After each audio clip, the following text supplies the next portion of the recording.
નમસ્કાર, મની મેનેજરના આ એપિસોડમાં હું પ્રીતિ દલાલ આપનું સ્વાગત કરું છું. આજે આપણે ચર્ચા કરવાના છે લોન અંગે. તો સામાન્ય રીતે આપણે એસેટ બનાવવા માટે લોન લેતા હોઈએ છીએ, એટલે કે ઘર ખરીદવા માટે કે પછી કાર ખરીદવા માટે કે કોઈ પ્રોપર્ટી આપણે લેવી હોય તો એના માટે.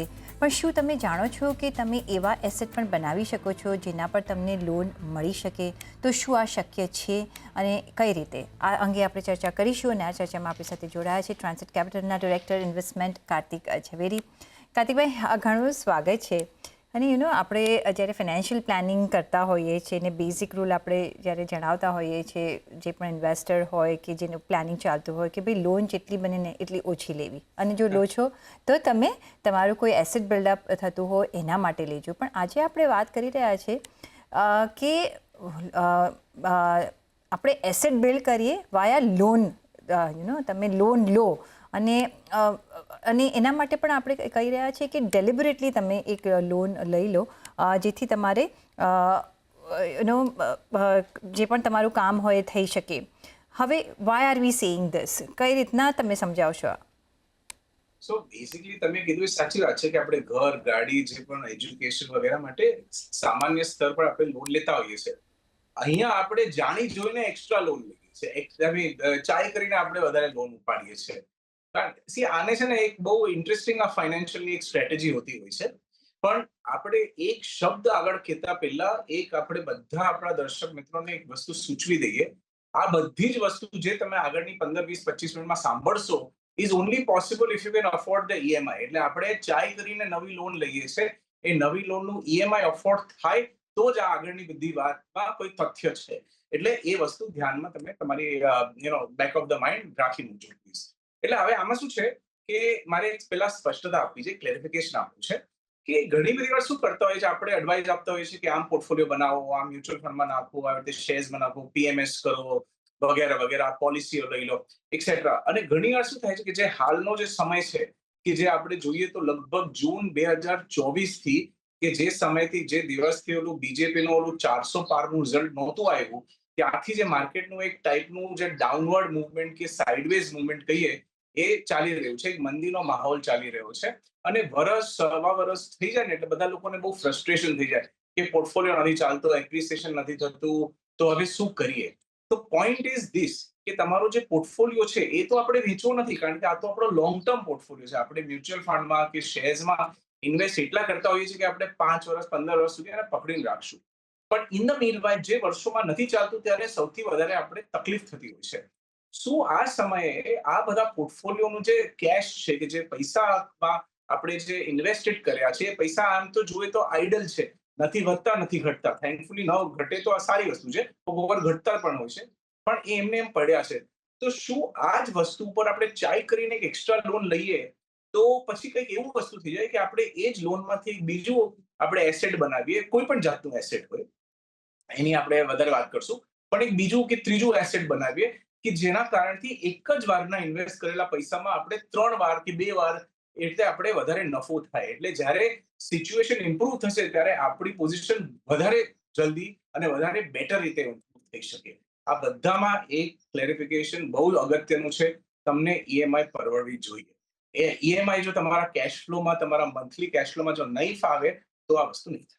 તો તમે કહો છો કે લોન અગેન્સ્ટ મ્યુચ્યુઅલ ફંડ કે લોન અગેન્સ્ટ ઇક્વિટી કે લોન અગેન્સ્ટ ઇન્સ્યોરન્સ પોલિસી કે યુલિપ સાથે આપણે લેવી જોઈએ, right? Yes, something of that sort. કારણ કે આ બધી જ એસેટ્સમાં તમને લોન મળે છે. એક સમય હતો કે જ્યાં 20 લાખનું બેંકનું લિમિટેશન છે, પણ ઘણી બધી એનબીએફસી એવી રીતે આવી ગઈ છે કે જ્યાં તમારી પાસે જો વધારે પૈસા પણ હોય તમે એ પૈસા ઉપર પણ લોન લઈ શકો છો. તમારા મ્યુચ્યુઅલ ફંડ ઉપર લઈ લો, તમારી ઇન્સ્યોરન્સ પોલિસીનો તો ઇન્સ્યોરન્સ કંપની જ લોન આપતી હોય છે. પણ આજે ધારો કે તમે યુલિપ પોલિસી લીધી હોય, 10 વર્ષ પહેલા લીધી છે, એમને એમ પૈસા પડ્યા છે કે પૈસા લોકઇનમાં છે, તો તમે શું કરશો? તો એ પૈસાને આપણે અનલોક કરવું હોય ને એ પૈસાનો આપણે ફાયદો લેવો હોય તો પછી આપણે એની સામે લોન લેવી પડે. જેવી લોન લેશો નેચરલી એનો વ્યાજ લાગશે અને આપણે વ્યાજ ચૂકવવાની કેપેબિલિટી હોવી જોઈએ. ઓકે, તો મે બી તમે જે આઈડલ તમારા જે ઇન્વેસ્ટમેન્ટ્સ છે એની આપણે અત્યારના વાત કરી રહ્યા છીએ કે તમે ઇન્વેસ્ટમેન્ટ તો કર્યા છે, પણ એ તમે યુઝ કરી શકો છો તમારા ફર્ધર લોન લેવા માટે, જો તમને જરૂરિયાત હોય તો, કે એની વિચ વેઝ કાર્તિકભાઈ તમે લો અને એમાંથી ઇન્વેસ્ટમેન્ટ કરો, એવું પણ કરી શકાય કે તમે સપોઝ એક હોમ લોન લેતા હો અને એમાં તમને જરૂરિયાત પડતી હોય કે શોર્ટેજ થતી હોય કોઈ બી વસ્તુના લોન તમે લેતા હો તો, અથવા તો તમે લોન નથી લેતા પણ તમને પૈસાની જરૂર છે, તો તમે શું આ પેરામીટર્સમાં તમે લોન લઈ શકો છો? શું તમે કહેવા માંગો છો? પ્રીતિબેન, આ બે વસ્તુ અલગ અલગ થઈ ગઈ છે. જરૂરિયાતની જે લોન તમારે લેવાની છે તો તમારે લેવાની જ છે, એમાં તો કોઈ વિકલ્પ જ નથી, રાઈટ? કારણ કે એ તો લેવી પડશે. આપણે આજે ચર્ચા છે, આ જે લોન્સની આપણે વાત કરીએ છીએ કે જે લોન અગેન્સ્ટ સિક્યોરિટીઝ છે કે મ્યુચ્યુઅલ ફંડની સામે છે, ઇટ્સ નોટ અબાઉટ ઇમરજન્સી કે it is not about necessity. તમારી જરૂરતની વાત નથી કરતા. આપણે વાત કરીએ છીએ કે આ પૈસામાંથી આપણે એક બીજી સંપત્તિ ઊભી કરીએ કે જે આગળના 5 વર્ષમાં આપણી સંપત્તિ ડબલ થઈ જશે. દાખલા તરીકે બહુ સિમ્પલ એક્ઝામ્પલ છે. 100 રૂપિયાના મારી પાસે મ્યુચ્યુઅલ ફંડ છે. હવે આ 100 રૂપિયાના મ્યુચ્યુઅલ ફંડ સામે ફોર એક્ઝામ્પલ મને બીજા 50 રૂપિયાની લોન મળતી હોય. ઓકે, નોર્મલી બેંક તમને 50% તમારી જે વેલ્યુ છે એની લોન આપતા હોય, પણ આપણે 50 પણ ન લઈએ, આપણે 40 લઈએ કે કાલ ઉઠીને થોડું માર્કેટ નીચે પડે તો આપણે બેંકને તરત ચૂકવવું પડે છે કે ઓલી કંપનીને પૈસા આપવા પડે છે માર્જિન તરીકે. તો આપણે તકલીફ ના થાય તો આપણે 100 રૂપિયાના આપણા મ્યુચ્યુઅલ ફંડ પ્લેજ કરીએ કે કોઈ પણ, ખાલી દાખલો છે, મ્યુચ્યુઅલ ફંડ શેર્સ કે કંઈ પણ હોય, અને એની સામે 40 રૂપિયા તમે ઉપાડી લો. હવે આ 40 રૂપિયા ઉપાડશો, હવે આમાંથી તમે અનેક વસ્તુ કરી શકો છો, પણ આ ચર્ચા એના માટે છે કે 40 રૂપિયામાંથી તમારી જરૂરત માટે નથી ઉપાડવાની વાત થતી. આમાંથી તમે બીજી પ્રોપર્ટી લઈ લો કે આમાંથી તમે કઈ બીજું ટાઈપનું કઈ ઇન્વેસ્ટમેન્ટ કરી નાખો કે કઈ પીએમએસ કરો કે કઈ નવી વસ્તુ કરો કે તમે નવી વસ્તુની સર્જન કરો, એક નવી રચના કરો, એક નવી સંપત્તિ બનાવો કે જેમાંથી તમને રિટર્ન મળશે અને તમારા જે ઓરિજિનલ જે 100 રૂપિયા છે મ્યુચ્યુઅલ ફંડમાં કે જ્યાં એ તો વધતા જ રહેશે, પણ એમાંથી તમે 40 રૂપિયા વધારે ઉપાડ્યા, એ 40 રૂપિયા વધારે પૈસા બનાવે તમારા માટે. એટલે તમારું ફાઇનાન્શિયલ સ્ટેટસ જે છે ને એ આગળના 4-5 વર્ષમાં વધારે ઇમ્પ્રુવ થઈ શકે.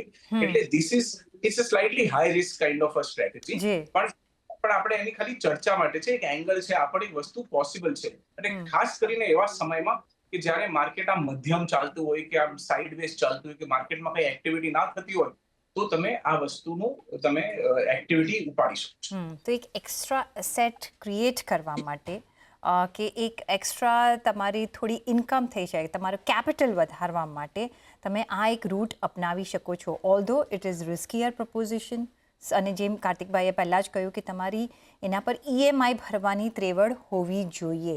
એવું ન થાય કે તમારે એક્સ્ટ્રા અહીંયા થઈ જાય ખર્ચો, અને આ જે લોન્સ છે મે બી વધારે લોંગર ટેન્યોર માટે જ આપણે લેતા હોઈશું એમ માનીને જ આગળ ચાલવાનું રહેશે. કાર્તિકભાઈ, સો આમાં અલગ અલગ વિકલ્પો છે આપણી પાસે.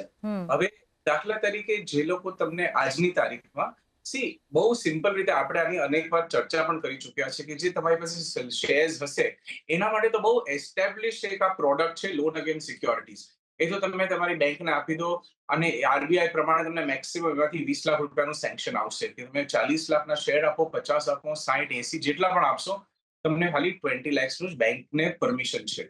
પણ આ જ વસ્તુ એનબીએફસી પાસેથી તમે વધારે પૈસા લઈ શકો છો એ લોકોની પાસેથી, અને એ લોકોનો લગભગ 50% નો રેશિયો હોય છે. એટલે 100 રૂપિયાના મ્યુચ્યુઅલ ફંડ આપશો તો 50 રૂપિયા લોનમાં આપશે, કે 100 રૂપિયાની પોલિસી આપશો તો તમને 50 યુલિપ પોલિસી તો તમને 50 રૂપિયાની સામે આપશે. ઓકે, સો આ તો એક વસ્તુ થઈ ગઈ. હવે આ જે બધી તમને જે લોન અગેન્સ્ટ સિક્યોરિટી જે મળે છે એમાં લગભગ જે ટાઈમ ફ્રેમ હોય છે, કોઈક લોકોમાં ટાઈમ ફ્રેમ હોતો જ નથી. એટલે તમારે જેટલા વાપરવા ત્યાં સુધી વાપરો, 1 વર્ષ, 2 વર્ષ, 6 મહિના, 4 વર્ષ, વોટ એવર યુ વોન્ટ, તમે ખાલી એનું વ્યાજ ચૂકવતા રહો. કોઈક જગ્યા ઉપર એનબીએફસી તમને જે લોન આપતી હોય છે એમાં બહુ જ ક્લિયર સ્પષ્ટ રીતે કીધું હોય છે કે આ 5 વર્ષની લોન છે, કે આ 6 વર્ષની લોન છે, 8 વર્ષની લોન છે. ઓકે, ઓફકોર્સ તમે પ્રીપે તો ગમે ત્યારે કરી શકો છો, એટલે એનો પ્રોબ્લેમ જ નથી. અને ત્રીજી વસ્તુ એ છે, ધારો કે તમારી પાસે એક હોમ લોન ચાલી રહી છે, પછી તમે એમ વિચાર કરો કે મારે જો એક્સ્ટ્રા હોમ લોન લેવી છે એ બીજી સંપત્તિ બનાવવા માટે, રાઈટ? હવે આ એક થોડું અલગ એંગલ છે. મારી પાસે ઓલરેડી ઘર છે, ઘર ઉપર કદાચ લોન છે કે લોન નથી ફોર એક્ઝામ્પલ, અને મને એમ થાય કે અત્યારે તો માર્કેટ કેટલું સસ્તું થઈ ગયું છે, 1 વર્ષથી બધું પડતું માર્કેટ લેવલમાં આવી ગયું છે કે મને કોઈ બીજી જગ્યા ઉપર એક બીજી ઓપોર્ચ્યુનિટી મળે છે, એક અવસર મળે છે કે હું આ બીજા શહેરમાં એક રિયલ એસ્ટેટ ખરીદી લઉં. તમે કઈ સંપત્તિ બનાવો છો એ તમારા ઉપર છે. પોઈન્ટ ઇઝ કે તમે તમારા એક્ઝિસ્ટિંગ હોમ લોન ઉપર જો બીજું લોન લેશો તો એ તમારી ઉંમર પ્રમાણે કદાચ તમને 15 વર્ષનો ટાઈમ ફ્રેમ આપશે. એટલે that is the answer to your question Pritiben, કે જે રેટ ઓફ ઇન્ટરેસ્ટ છે અને જે સમયગાળો છે એ અલગ અલગ જગ્યાથી અલગ અલગ ટાઈમ ફ્રેમ માટે મળશે. પણ આપણે વાત કરીએ છીએ કે તમે લોન ઉપાડવાની આપણે અલગ અલગ સ્ટ્રેટેજી શું કરી શકીએ. તો હોમ લોન પણ એક એમાં સ્ટ્રેટેજી છે. નોર્મલી હોમ લોનમાં તમને 10 થી 15 વર્ષનો તો ટાઈમ ફ્રેમ મળી જ જશે. અને આ બધી જ વસ્તુમાં મરજી તમારી છે કે તમારે પ્રીપેમેન્ટ ક્યારે કરવું છે, કે ત્યારે તમને લાગે કે મારો પ્રોજેક્ટ આ પૂરો થઈ ગયો, કે મેં આ મારું નવું સંપત્તિ બનાવી લીધી, એમાં પ્રોફિટ આવી ગયો, એ પ્રોફિટ લઈ લીધા અને આ પૈસા ચૂકવી દીધા, એટલે you can do that also, એમાં કઈ વાંધો નથી. પણ આ ખાલી એક નવો આઈડિયા છે કે તમે આ વસ્તુ કરી. એકચ્યુઅલી નવું પણ નથી, પણ આ છે ને ખરાબ સમયમાં એક આઈડિયા વાપરવા જેવું છે. જી. સો તો ગોઈંગ બેક, હવે શું કોઈ પણ લોન લઈ શકે કે એમાં શું પેરામીટર્સની જરૂરિયાત હોતી હોય છે? Yes, absolutely right. બહુ અગત્યનો સવાલ છે આનો જવાબ હા પણ છે ને ના પણ છે. ઓકે, હા એટલે છે કે જો તમારી પાસે એક્ઝિસ્ટિંગ પોર્ટફોલિયો હોય તો જ તમે આ વસ્તુ લઈ શકો છો, રાઈટ? જો પોર્ટફોલિયો નહીં હોય તો તમે આ વસ્તુ લઈ નથી શકવાના. એટલે દેટ ઇઝ વન પોઈન્ટ. કે અને પોર્ટફોલિયોમાં આપણે ખાલી શેર્સ ને મ્યુચ્યુઅલ ફંડની વાત નથી કરતા, આપણે રિયલ એસ્ટેટની પણ વાત કરીએ છીએ. તમારી પાસે જો ઘર હશે તો એ ઘર ઉપર લોન લેશો ને. કે તમારો ઘરની જે લોન હતી, 100 રૂપિયાની લોન લીધેલી, આજે ખાલી તમારું પ્રિન્સિપલ 20 રૂપિયા બાકી રહ્યું છે, તો તમારી પાસે જગ્યા છે કે તમે ફરીથી એ ટોપ અપ લોન લઈ શકો છો. એટલે તમારી પાસે કોઈ જાતનો પોર્ટફોલિયો હોય, રિયલ એસ્ટેટ કે ઇક્વિટી માર્કેટ પોર્ટફોલિયો, તો જ તમે આ વસ્તુ લઈ શકો. બીજી વસ્તુ, આ નવા નિશાળિયા માટે નથી કે જે હમણાં જ ઇન્વેસ્ટમેન્ટ ચાલુ કર્યું અને તરત એ વિચાર કરે, નો, ધીસ ઇઝ નોટ પોસિબલ. તમારી પાસે કમસે કમ આઈ વુડ સે 50 લાખ રૂપિયાનો પોર્ટફોલિયો હોય, કરોડ રૂપિયા તમારો ઘર અને તમારી બધું મિલકત મળાવીને હોય, ત્યારે તમે આ કરજો. એટલે આ બિગિનર્સ માટે બિલકુલ નથી. આ બીજું ફિક્સ ડિપોઝિટ વાળા માટે બિલકુલ જ નથી. કારણ કે જે જોખમ લેવાની ક્ષમતા એટલી બધી ઓછી હોય છે ફિક્સ ડિપોઝિટ વાળા, એ લોકોએ આ વસ્તુની વિચાર પણ ન કરવું જોઈએ. પણ આ એક વસ્તુ છે કે જેનાથી દુનિયાભરના બહુ જ શ્રીમંત લોકોએ આ જ વસ્તુ ઇસ્તેમાલ કરી, આ જ સ્ટ્રેટેજી યુઝ કરીને લોકોએ એ લોકોના માટે મોટા મોટા સામ્રાજ્ય બનાવી લીધા છે. ઓકે, એટલે આપણે આ વસ્તુની આજે ઉલ્લેખ કરીએ છીએ આ વસ્તુના આપણા શો પર.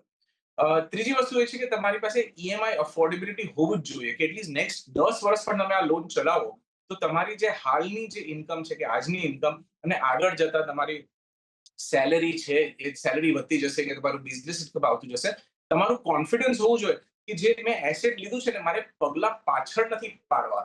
એટલે આ જે વસ્તુ હું આગળ કરું, પછી બધું એનું વાળું અને નુકસાન કરું ને જૂની વસ્તુ વેચીને પછી મારું લોન જો સેટલ કરું, એવું બધું નથી કરવું. આપણા કેશ ફ્લોમાંથી આપણી પાસે તૈયારી હોવી જોઈએ કે આપણે આપણી અત્યારની જે જીવનશૈલી છે, જે લાઈફસ્ટાઈલ છે, એમાં 1% પણ ફેરફાર ન થાય અને આપણે આ ઈએમઆઈ મેનેજ કરી શકીએ, તો જ આ સ્ટ્રેટેજી લેવી જોઈએ. એટલે આમાં ઘણા બધા કન્ડિશન્સ છે. આ ખાલી કન્ડિશન્સમાં જો આપણે બધી જ વસ્તુમાં આપણું ચેકબોક્સ ઓકે થઈ જાય તો આપણે આ વસ્તુ અમલમાં લાવી શકીએ છીએ. અને દુનિયાના બધા બિલિયનર લોકો આ ટાઈપની ઘણી બધી આવી સ્ટ્રેટેજીઓ યુઝ કરતા હોય છે. અને એમાંથી જે રીતે એ લોકો તો મોટા મોટા એમ્પાયર્સ બનાવે છે, આપણે આપણું નાનકડો એક પ્રોજેક્ટ તો આપણે પાડી જ શકીએ છીએ આમાંથી સક્સેસફુલ. પણ વિથ વર્ડ ઓફ કોશન પણ આવી રહ્યું છે કે આ બહુ રિસ્કીયર પ્રપોઝિશન બની શકે છે. જે ઢીલા પોચા ઇન્વેસ્ટર્સ હોય એના માટે આ નથી. જે નવા ઇન્વેસ્ટર જેને હજી શરૂઆત કરી હોય ને જેનો પોર્ટફોલિયો એટલો બિલ્ડઅપ ના થયો હોય એના માટે આ નથી.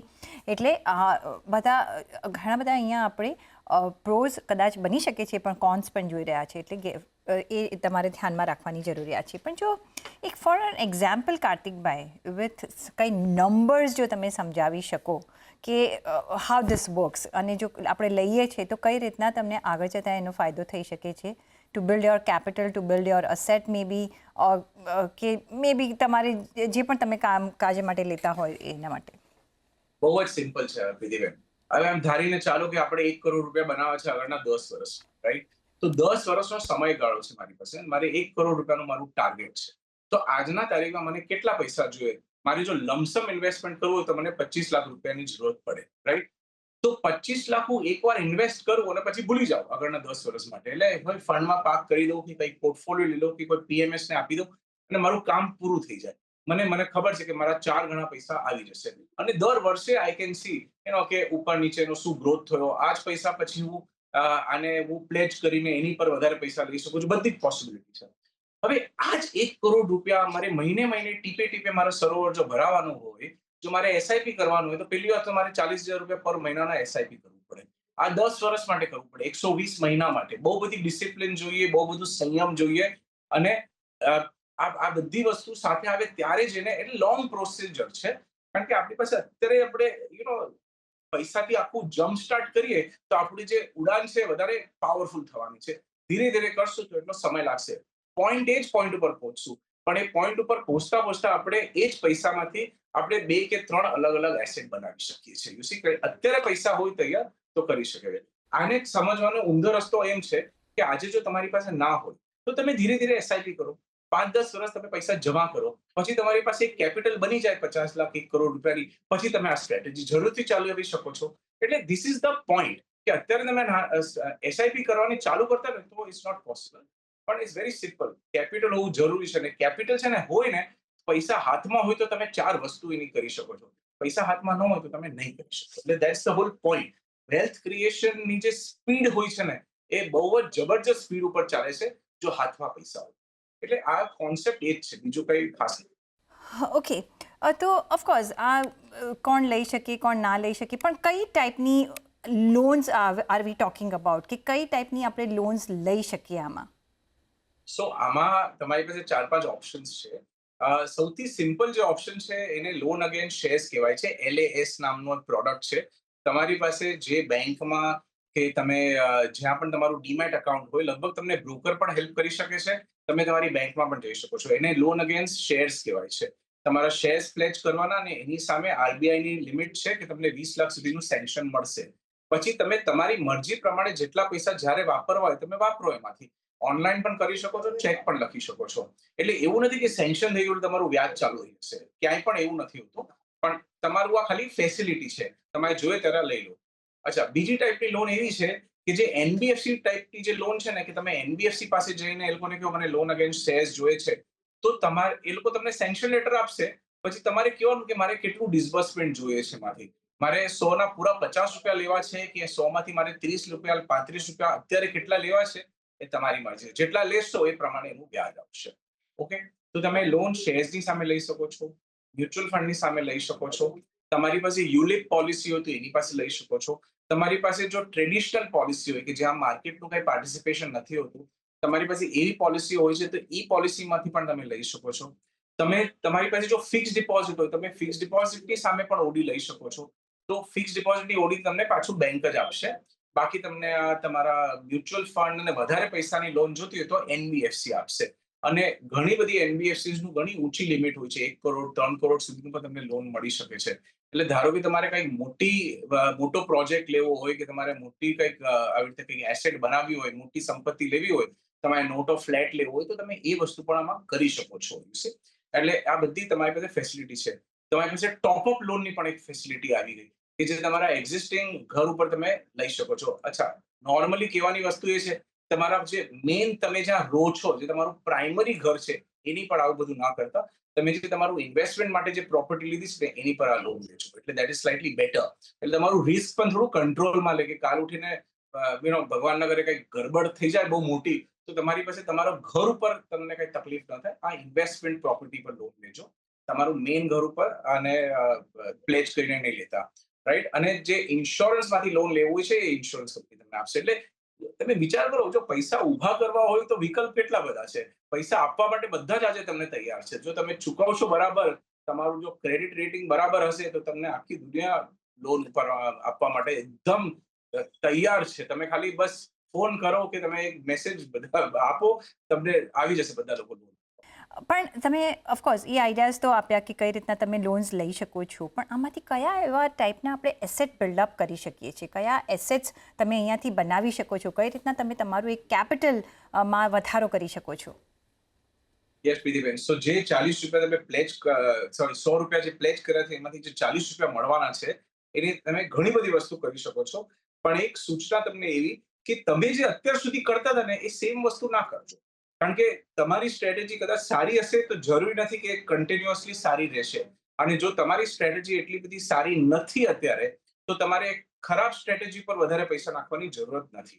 એટલે ધ પોઈન્ટ ઇઝ, તમારે એ પૈસા લો, તમે એને સ્ટોક માર્કેટમાં ઇન્વેસ્ટ કરી શકો છો, ઇન્ડિયન માર્કેટમાં ઇન્વેસ્ટ કરી શકો છો, તમે ફોરેન માર્કેટમાં પણ ઇન્વેસ્ટ કરી શકો છો. આજની તારીખમાં તમે અમેરિકામાં ઇન્વેસ્ટ કરો કે તમે અકાઉન્ટ ખોલી દો તમારું, અમેરિકામાં ડીમેટ ખોલી દો, તો તમે અમેરિકામાં પણ ઇન્વેસ્ટ કરી શકો છો અને ત્યાંથી તમને વિશ્વભરમાં પણ ઇન્વેસ્ટ કરવાની પોસિબિલિટી છે. એટલે તમે ઇન્ટરનેશનલ કરો કે તમે તમારી રીતે ઇન્ડિયામાં કરો. ઓકે, ઇન્ડિયામાં કરશો તો ખુદ નહીં કરતા. જો તમે જાતે કરવાની આદત હોય તો પ્લીઝ જાતે ન કરતા. એમાં તમે કોઈક નવી કંઈક સ્ટ્રેટેજી લો, કોઈક નવા પ્રોફેશનલને એન્ગેજ કરો, કોઈકને પીએમએસમાં આપી દો, કે તમે કોઈક અલગ ટાઈપનું ETF ની કંઈક સ્ટ્રેટેજી બનાવી લો. પણ તમે જે પોર્ટફોલિયો કરો છો એવું સેમ પોર્ટફોલિયો ડુપ્લિકેટ ના કરતા. કારણ કે પોર્ટફોલિયો જો તમારો ચાલશે અને આ પણ નવો પોર્ટફોલિયો ચાલી ગયો તો બહુ સરસ. પણ જો તમારો પોર્ટફોલિયો ના ચાલ્યો અને આ ચાલ્યો, એટલીસ્ટ તમારું રિસ્ક થોડું બેલેન્સ થયેલું રહેશે. એટલે જરૂરથી આમાં અલગ સ્ટ્રેટેજી અને થાય ત્યાં સુધી અલગ નવા ફંડ મેનેજરને કે અલગ લોકોને આમાં અપોઇન્ટ કરજો. એટલે પ્લીઝ એ બહુ જ જરૂરી છે. એટલે તમે ફોર એક્ઝામ્પલ કંઈક 4 મ્યુચ્યુઅલ ફંડમાં કરતા હોય તો અલગ 4 મ્યુચ્યુઅલ ફંડ લેજો. એટલીસ્ટ કમસે કમ એટલું તો કરજો તમે. અને જો તમે આ એક સાઈડ ઉપર તમારી પાસે ઓલરેડી લાર્જ કેપ ફંડમાં હોય એક્સપોઝર, તો આમાં સેમ લાર્જ કેપ કરવાની જરૂરત નથી. પછી આમાં કંઈક તમે અલગ રીતે કરી શકો છો. માય પોઈન્ટ ઇઝ ધેટ કે જે તમે કરતા હતા એનાથી અલગ કરજો. ઓપોઝિટ નથી કહેતો, અલગ કહું છું. ઓકે, એટલે સ્ટોક માર્કેટની વસ્તુ થઈ ગઈ. બીજી વસ્તુ, તમે જો નાના પૈસા હોય તો તમે ફ્રેક્શનલ રિયલ એસ્ટેટ જેવી વસ્તુ આવે છે. કેટલી કંપનીઝ છે જે તમને 1 કરોડ રૂપિયાની પ્રોપર્ટી હોય તો તમારી પાસેથી 5-10 લાખ રૂપિયા લઈને તમે નાના ઇન્વેસ્ટમેન્ટ કરીને તમારા જેવા કેટલા બધા લોકોને બધા ભેગા કરીને 15-20 લોકોને ભેગા કરીને એમાં ઇન્વેસ્ટમેન્ટ થતું હોય છે. એટલે એને ફ્રેક્શનલ રિયલ એસ્ટેટ કહેવાય છે. એ પણ છે. તમે ડાયરેક્ટલી રિયલ એસ્ટેટમાં ઇન્વેસ્ટ કરવું હોય, તમે કમર્શિયલ પ્રોપર્ટી લઈ શકો છો, રેસિડેન્શિયલ લઈ શકો છો. તમે તમારા જે શહેરમાં રહો છો, તમને લાગે છે કે અહીંયા બહુ સરસ એક તક બની રહી છે, તો હું પૈસા મારા ફોર એક્ઝામ્પલ મ્યુચ્યુઅલ ફંડમાંથી ઊભા કરું અને આ પ્રોપર્ટીમાં નાખું. તમે એ પણ વસ્તુ કરી શકો છો. તમને ઘણીવાર ટેક્સ બેનિફિટ પણ થાય છે. એને એ સીએની સાથે વાત કરી લેજો તમે. એટલે તમારી પાસે મેઇનલી આ જ પૈસા તમે ઉચકીને સ્ટોક માર્કેટમાં નાખો, કાં તો પછી તમે રિયલ એસ્ટેટમાં નાખો. આ 2 તક છે, કારણ કે આ 2 જગ્યા એવી છે કે જે તમને વધારે રિટર્ન મળી શકે. રાઈટ? સૌથી ઇમ્પોર્ટન્ટ પોઈન્ટ એ છે કે તમે જે ₹40 લીધા છે આજે બેંક પાસેથી કે એનબીએફસી પાસેથી, એનું કંઈક વ્યાજ છે. એ વ્યાજથી તમને વધારે પૈસા છૂટવા જોઈએ ને, તો જ આ પ્રોજેક્ટનો મતલબ છે. નહીં તો આ પ્રોજેક્ટ કરવાની કોઈ જરૂરત નથી. એટલે આ 2 વસ્તુ એવી છે, સ્ટોક માર્કેટ પછી ડોમેસ્ટિક હોય કે ઇન્ટરનેશનલ હોય કે પછી રિયલ એસ્ટેટ, કે જ્યાં તમારું વળતર ઘણું વધારે થઈ શકે. ઓકે, એટલે આ વસ્તુ બહુ સમજી વિચારીને ધ્યાન રાખીને કરજો. હવે તમે ધારો કે તમે રિયલ એસ્ટેટની વાત કરો તો મુંબઈમાં સપોઝ તમે રિયલ એસ્ટેટ લેશો, મુંબઈના કોઈ જૂના એરિયામાં, જ્યાં કે મુંબઈના સમજો પ્રીમિયમ, સૌથી પ્રીમિયમમાં પ્રીમિયમ જગ્યા ઉપર તમે લઈ લો, પણ કદાચ ત્યાં 10 વર્ષથી ભાવ ખસ્યા જ નથી અને તમને જે ભાડું આવે છે એ પણ 3% આવે છે, તો એવું રિયલ એસ્ટેટમાં આપણે નથી જવું. એટલે ગ્રોથ વાળી રિયલ એસ્ટેટમાં એટલે થોડું આનું ઇન્વેસ્ટિગેશન કરવું પડે. આપણે થોડુંક આમાં 2-4 લોકોની સલાહ લેવી પડે કે ક્યાં આ પૈસા આપણે ઇન્વેસ્ટ કરશું, પછી આપણે ઇન્વેસ્ટ કરીએ. એટલે કીધું ને કે આ સ્ટ્રેટેજી થોડી રિસ્કી પણ છે, કોમ્પ્લિકેટેડ પણ છે અને આમાં બહારના લોકોની થોડી ઘણી આપણે હેલ્પ પણ જોશે. એટલે બધી વસ્તુ જાતે કરાય એવું કદાચ ના કરીએ તો બેટર છે. બધી વસ્તુ આપણે જાતે નથી કરવી. બેઝિકલી તમારા જે લોન લેવાથી જે ગેઇન્સ થતા હોય, કે જે ફાયદો થતો હોય, કે જે તમને અર્ન થતું હોય, એ વધારે હોવું જોઈએ કમ્પેર ટુ જે તમે EMIs પે કરશો કે ઇન્ટરેસ્ટ પે કરશો. એટલે એવા ઇન્વેસ્ટમેન્ટ આપણે કરવા જોઈએ એવું તમે કહી રહ્યા છો, રાઈટ? યસ પ્રતિબેન. આમાં શું છે, દાખલા તરીકે આપણે જે લોન અગેન્સ્ટ આ બધી સિક્યોરિટીઝ મળે છે એ લગભગ 9.5%, 10.5%ની રેન્જમાં હોય છે, 9 થી 10.5% સુધી. ઓકે, હોમ લોન લો તો 8%, 9%ની રેન્જ છે, કદાચ 8% થઈ જશે. બટ ધ પોઈન્ટ ઇઝ કે આ તમને 8 થી 10%નું તમને વ્યાજ લાગી રહ્યું છે, તો એની સામે જો તમે કમસે કમ 15 થી 20% કમાઈ લ્યો ને, તો જ આ બધી સ્ટ્રેટેજી કામ આવશે. તો પછી અધરવાઇઝ સ્ટ્રેટેજી કામ નહીં આવે. ઇવન તમે ફિક્સ ડિપોઝિટની સામે ઓડી લીધી હશે, ફિક્સ ડિપોઝિટ પર તમને 7-8%નું કદાચ ડિપોઝિટનો વ્યાજ મળે છે, તમારે 9% ચૂકવવો પડશે બેંકને, પણ તમે 15-17% કમાઈ શકતા હોય, 20% કમાવી શકતા હોય, તો જ આ વસ્તુ કરવાનો, તો જ આ પ્રયોજન કરવાનો ઉપયોગ છે. અધરવાઇઝ નથી. અને ગેઇન્સ એક વસ્તુ બીજી છે આના આજે નફામાં, કે જરૂરી નથી પ્રીતિબેન કે છે ને ગેઇન્સ આપણે એક જ વર્ષમાં કે દર વર્ષે સેમ ટાઈપના મળે. જે આ 15-20%ની ગેઇનની વાત કરીએ, કદાચ એવું થાય કે 1 વર્ષ ના મળે અને પછી 3 વર્ષમાં આપણે એક સામટા મળી જાય, ઇઝ ઓકે. એટલે આપણે 5 વર્ષના એક સમયગાળામાં જો આપણે 15, 5, 75% મળી જતા હોય અને 5 વર્ષના સમયગાળામાં આપણે 9%નું વ્યાજ આપવું હોય, તો 5 9 45 નું વ્યાજ આપ્યું અને 75 કમાયા તો દેટ ઇઝ ઓકે, તો આ પ્રોજેક્ટ સક્સેસફુલ છે. બેઝિકલી એ રીતે વિચાર કરવાની જરૂર છે. જી, તો એક સબસ્ટેન્શિયલ અમાઉન્ટ જો તમે અર્ન કરી શકતા હોય આફ્ટર પેઇંગ ઇન્ટરેસ્ટ ઓર EMI, તો જ તમને આ એક તમારી આખી આ એક્સરસાઇઝ તમને ફ્રૂટફુલ થઈ શકે છે. અને એમાં રિસ્કીયર છે એ તમારે યાદ રાખવાનું રહેશે. તમારે એક બહારની હેલ્પ પણ તમે લઈ લેવી જોઈએ, તમારા ફાઇનાન્શિયલ પ્લાનર હોય કે એના રીતે. અને જે ઇન્વેસ્ટમેન્ટ છે કે જે રોકાણ છે કે જે પર્સન થ્રુ તમે આ કરવાના છે એ આખું થોડું ડિફરન્ટ હોવું જોઈએ. જે તમારો કરંટ પોર્ટફોલિયો છે એ બેઝિસ પર ન હોવો જોઈએ કે આવો સેમ હું કરું, કારણ કે જો ત્યાં લોસ થશે તો અહીંયા પણ તમને લોસ થઈ શકે છે. તો તમારે એ એક બેલેન્સ કરવું પડશે. ઓન દેટ નોટ, કાર્તિકભાઈ, ઘણો આભાર તમારો અમારી સાથે આજે જોડાવા બદલ. અને સાથે જ પર્સનલ ફાઇનાન્સના તમારા સવાલ અમને મોકલો, તમારું નામ, શેર, ઉંમર સાથે ઈમેલ કરો અમને money@nw18.com પર, ફેસબુક પર લખો અમને facebook.com/CNBC બજાર પર, અને વોટ્સએપ પણ કરી શકો છો 7506660000 પર. અને આ સાથે જ મની મેનેજરના આ એપિસોડમાં બસ અત્યારના આટલું જ. પાછા મળીશું નેક્સ્ટ એપિસોડમાં એક નવા એપિસોડ સાથે. ત્યાં સુધી આપશો મને રજા. નમસ્કાર.